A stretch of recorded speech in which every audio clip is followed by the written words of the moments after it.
Welcome back to the Am I Rich Yet podcast, a weekly podcast where we help millennials and Gen Zs spend, save, and grow their money smarter.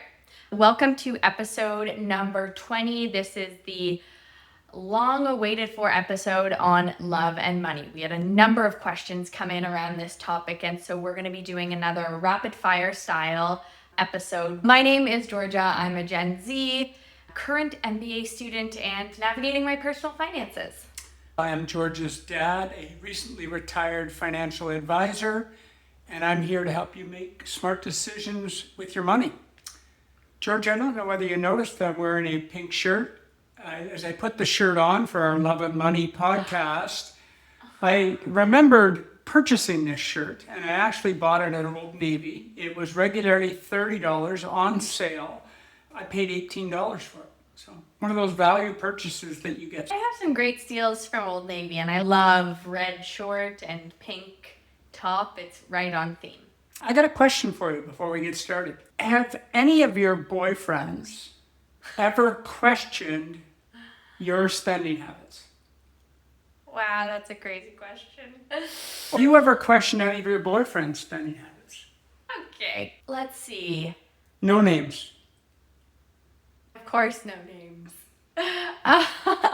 We have stumped the host, ladies and gentlemen. We'll go to my question. What's my question? I'll give you some time to think. I'll let you recover a little bit here. Okay. Wow, that was a long pause, wasn't it? She's going to cut that out. If it gets edited out, you'll know who did it. My answer is no. Any previous partner I've been with, we typically have different income. We spend our money separately, and maybe in a healthy way, like challenging certain purchases we might do.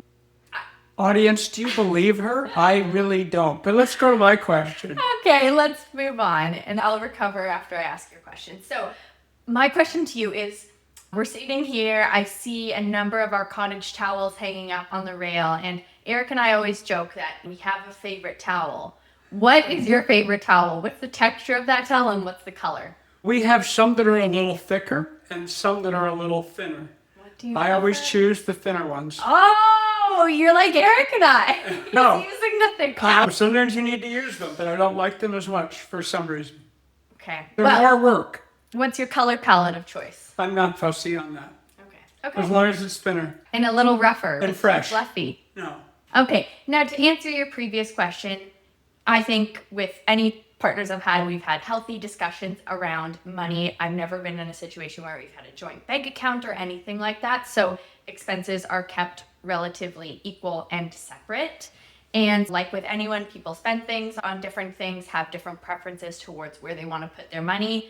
I haven't been in a situation where anyone has really disapproved of anyone's spending habits or choices. So that's my answer. Having the opportunity to sit with couples for the last 30 years, not all couples, but predominantly, I can tell you money discussions are huge. And of all the divorces where clients have divorced while I was working with them, it was always about the money. Sometimes they didn't think that one partner contributed enough. Some partners said you spend too much. It was ugly. You could see the divorce coming. So it is an important discussion. We're going to cover it today. We're going to look at a lot of the questions that our audience had. We're going to have some fun with it. And grab your partner and listen to the episode together. Maybe it will spark some of those important questions that you should be having early on. Definitely. Let's jump into it. So the first question here. When I'm married, what's your advice on splitting expenses, saving money together, paying bills, etc.? Okay, there's 4 different options. Believe it or not, 4 options. So follow me here. There's the one pot method. Everything goes into a pot. That's it. There's the 50-50 split method number 2. Yours is yours and mine is mine method. And the last one is a proportional split. I put in 60%, you put in 40%, I get to spend 60. They're all some version of the same. Let's go back to my earlier discussion about divorces. When people managed separate accounts and they were married, I can't think of one of those relationships that lasted. I can't. And they were already married, understand. But when it was, that's my money, that's your money, it was a disaster. It's, you're joined, you're getting married or you're living together and you're one. You're not two, you're one. It's okay to still have your own fun account, but the bulk of the money, 80-90%, needs to be a joint account, regardless of someone's income. What happens if someone's injured, someone's going through a job change? Do you cut them off to nothing? No, it's joint. That's the best strategy. It works the best, and I've seen it over and over again. Next up, set joint goals, set joint savings goals. Don't have one party doing all the savings. That's not a good strategy either. It should be, what are you saving for? What are are you saving for a house, a new car? You should each know, okay, Georgie, you're due for a new car in 4 years. I get one in 2 years, or whatever it's a discussion. You're going to have things you want to renovate, things you're going to want to spend money on. Make a list, make a priority. What are we going to spend it on first? What's the budget for that? What's the second thing? And sometimes you move things around. Yeah. You can't do it all. So planning, working together, figuring it out. Yeah. And your mother and I have done that forever. We figure out what are the things we want to do, and we talk about it and come to a decision as to which we can't do everything. Sometimes stuff gets delayed. Yeah, and I mean, in all the dating and relationship podcasts that I listen to and advice, it's all about communication. And, you should be having these conversations to understand your partner's financial priorities and lifestyle preferences as early as possible, so you know that you two are on the same page. So a couple of ideas here: automate savings, setting up your savings coming from joint accounts, paying bills, use a joint account. That's the easiest way to do it. Assign responsibilities. Is the same person doing the bills? Okay, what's the strategy? There's multiple jobs in a relationship. Who's doing what? You can split everything, I guess, but you're often better to have one person do it. In our family, it was me. I did all the bills. Mm-hmm. That was just sort of what my job was. Anything where it was filling out forms and stuff like that, Ingrid did that. That was her responsibility. So pick and choose, and you could change it up. See what works. At the end of the day, I think communication is everything. Okay, so Rob McClelland likes the one pot method. 100% one pot method. Great. Next question here. What are the benefits of having a joint bank account with a partner if not married, or are there any? And let's remember the previous question was about married couples, so this is asking about joint bank accounts for non-married partners. So I would go by the rules of the country right now. 2 years of living together, you're considered married. That's probably the time to start a joint bank account. If you're 2 months into a relationship, I think it's too early. So I'm good with 2 years. Okay, I think that's the time. 2 years of living. Not just in a relationship where you've got your own places. I don't think you need a joint account for that, unless you want to save jointly for a trip or something. But not until you're living together. That'd be my take. Everyone gets to see everything. You're not hiding anything. The problems happen when you hide stuff. You come home with a bag of stuff you've been shopping, and you don't want to say that you dropped $300 or $1,000 on clothes when you only had $500 for that month to spend on clothes. So your transparency eliminates a lot of the problems, but you've got to have open and honest discussions. For sure. And you're going to make mistakes. That's inevitable. You're not we're not robots. Yeah. You're still going to make mistakes. You're still going to overspend on this, or let them know about some commitment you made too late, but have the discussions. It's just like any other aspect of a relationship, there will be mistakes. And, if you make a financial mistake, your partner shouldn't be exonerated. Yeah, but a day or two, you should have resolved it. If it goes on for weeks, that's dark. Dark. Okay, we're going to get to marriage. Okay. I'll tell you, being a financial advisor, you're a marriage counselor half the time. I don't have a license, but... So all you do, 15 couples a week that you're sitting with, and you see them every 3 to 4 months. That's a lot of marriage counseling. Yeah. Especially if they're not doing their job. Yeah. What's next? Were there any other risks or rewards of joint bank accounts? There's some technical stuff, joint liability, all of that stuff. And that's why I think it's more important. What happens if you're not living together and one of them runs off with all the money? Yeah. Things like that happen. And even in relationships, you should have your backup plan if this relationship doesn't last. You don't want that. But if you start buying furniture together and all that stuff, you should be able to at least walk away with half, regardless of what caused the end of the relationship. That's my take. So you need to have those discussions. Is this a joint asset? If something happens, we'll figure it out. Yeah. And you don't need to mark every piece of furniture. I brought that in, I brought that in. What happens to the couch? We both bought it. What, are we going to saw it? Cut it in half. Next up. Next question. When should I combine finances with my boyfriend? Or what should I do if I have a financially irresponsible boyfriend? Okay. We're just going to go to part 2. My first thought was run. You can't change people. It's really tough. You think you can, taking on a project, it's not worth it.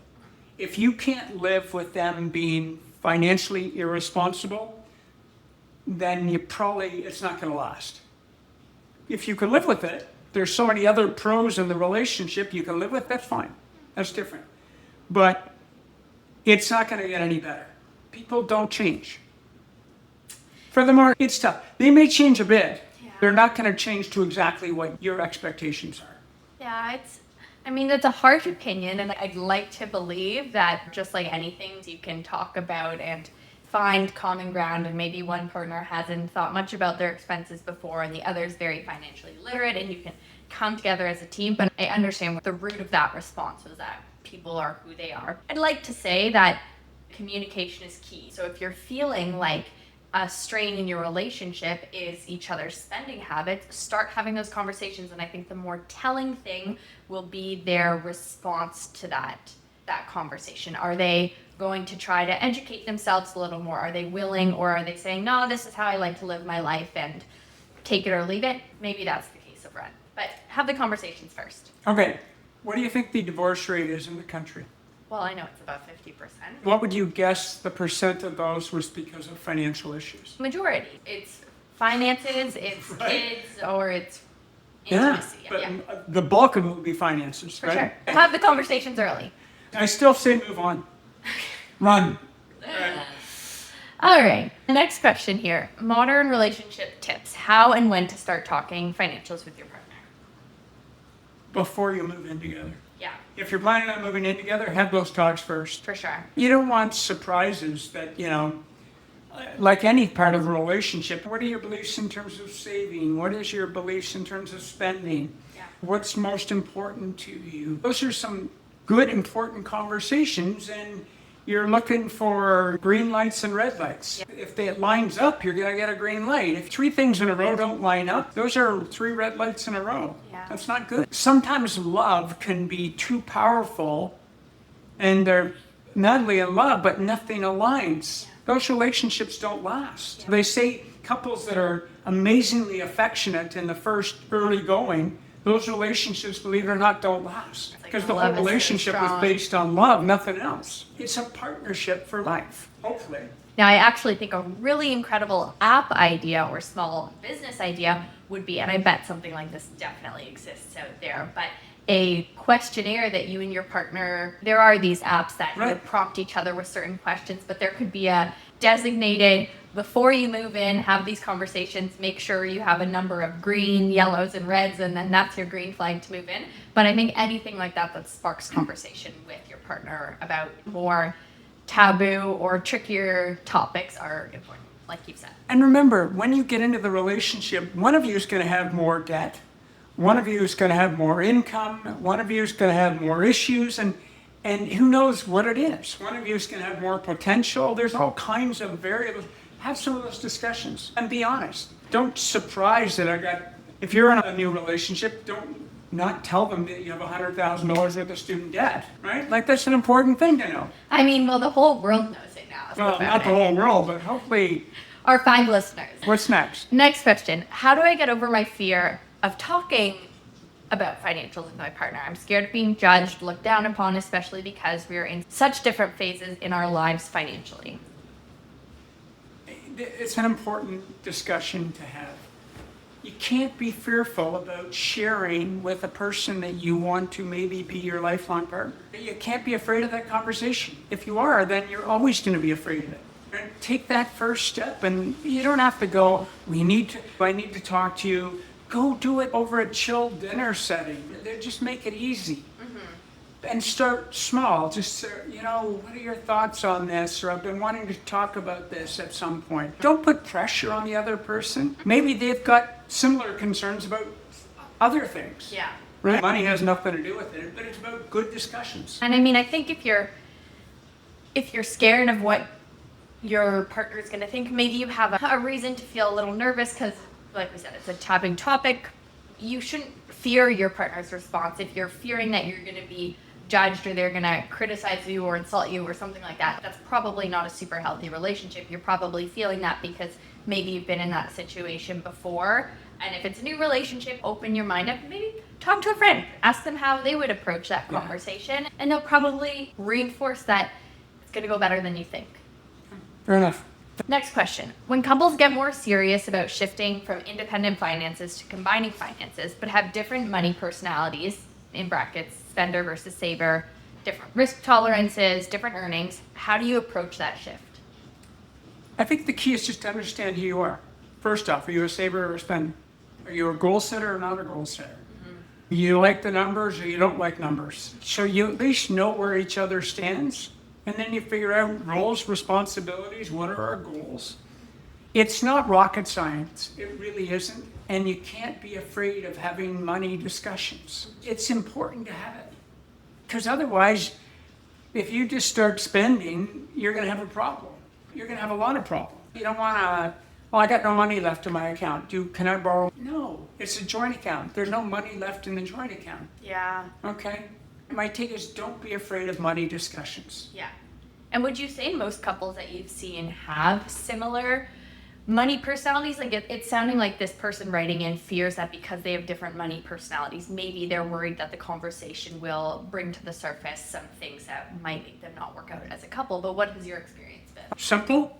Two spenders together, that's rough. Yeah. Saver and a spender, or a spender and a saver, perfect balance. Two savers together, nothing to worry about. Okay. So it's only the two spenders together who are goal setters. That's a tough one. And maybe are financially irresponsible. If they're willing to change their habits and want to save and have that determination, and maybe... Okay, by the time they reach 50 years of age, they got a nice big house with a big mortgage. They got two really newer cars in the driveway, and the kids are probably in private school, and there's no assets to speak of. And their net worth is negative. They've got no asset value because they're both spenders. And no one's ever told them any different. I come across those clients, as I talked about on an earlier podcast, often they get referred to me. These people have a lot of money. Then I meet them and they have no money, which is interesting because there's not much I can do at that stage. Next question. I make $50,000 more than my boyfriend and we live together. Should we be paying rent proportionally or equally? Since one partner earns significantly more, in this case the person asking the question, I believe in a proportional split. So let's say the proportion is 80%. The one partner is making, say, $100,000, contribute 80%, and the other person's making $50,000 and they contribute 80%. That's a better way because what you're doing, you're moving towards that one pot. Whereas if you said we're going to split everything 50-50, you're having to live at the lower common denominator, which is the $50,000. So when you go out to dinner, you're having to go out to a cheaper dinner because that's all the person making $50,000 can contribute. What I've never liked is when people are having to send money back and forth. Put the money in, I get paid every 2 weeks, whatever it is, I'm putting 70%. 80% of my pay in, that's my contribution.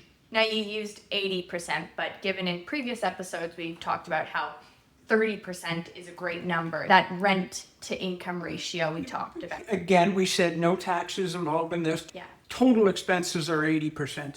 Yeah. So that's what they should each be contributing as a percent of their income. Okay, so... Of which rent will be a portion of it, probably the biggest piece of it. But groceries are expensive. Travel is expensive. Going out for dinner is expensive. Yeah. So for shared expenses, and this question is asking specifically about rent. So partner that is making more should be contributing more than the partner that's making less. Exactly. Bottom line. Exactly. And you put it all into one pot and you take the expenses out of that pot. As opposed to you go out for a $100 dinner, if you're each sharing 50%, the person making $50,000 is that's a really expensive dinner for them. It's not fair. And I know you say you don't like sending money back and forth, but the reality is there are apps like Splitwise where people put in what expenses and it calculates at the end of the week how much you owe the other person. And at the early stages when you're just navigating this, sometimes that is the best method. I know it's worked for a lot of couples. And change what you start with. Yeah. Whatever you started with, you can adjust as the relationship gets closer or further apart. For sure. Both partners should feel equally empowered, equally valued, and you should be doing what's best for you two as a team if you're deciding to move into it. Next question. What are important financial conversations to have with partners when planning a future? What do you each make? What are your spending habits? Do you have any debt? Are you bringing any debt into the relationship? Do you have any funds set aside? What's your belief in emergency funds? What are your financial goals? What do you want to accomplish? Short-term, long-term? Do you have any insurance in place? Life insurance, disability, critical illness, any of those things? Do you have a will, power of attorney? Like, you're getting into deeper discussions, but start with the initial ones. Yeah. What do you have? What are your assets? Put it all out on the table. And I mean, you're not sitting down on a first date and saying, No, how much no, money do you no. pay? Is it, what type of inheritance are you getting? Exactly. Well, sorry, we have signed an agreement. You can't have any of it. Have those mature conversations that come when you're at the right stage with your For partner. sure. So I got a couple of quotes that I thought might help us close this episode off. Too many couples spend more time planning their wedding than planning their financial future. That's Wow, that's right. True. That's from Dave Ramsey, a well-known writer in the U.S. Next, from Susie Orman. When two people truly understand each other financially, emotionally, and practically, that's wealth. I like that. Okay? Anonymous, love is grand, divorce is 100 grand. Next up, love may be blind, but marriage is a real eye-opener, especially when the credit card bill arrives. The bill comes in and it's $3,000 and you start going through line by line of what were all the purchases. In every relationship, there's a spender and a saver. If you don't know which one you are, you're the spender. Yeah, right? Good discussion on that. I think the key takeaway is what? The key takeaway is have the conversations. Have them early, gradually move from simpler conversations to more complex. And what would you say is the second point? Book time for the next discussion, I like right? And keep the conversation moving and it will evolve. Yeah. What's up next week? So next week, we're going to be discussing lifestyle versus finances. Looking forward to it. Thanks for joining us for another episode, and we will see you next week.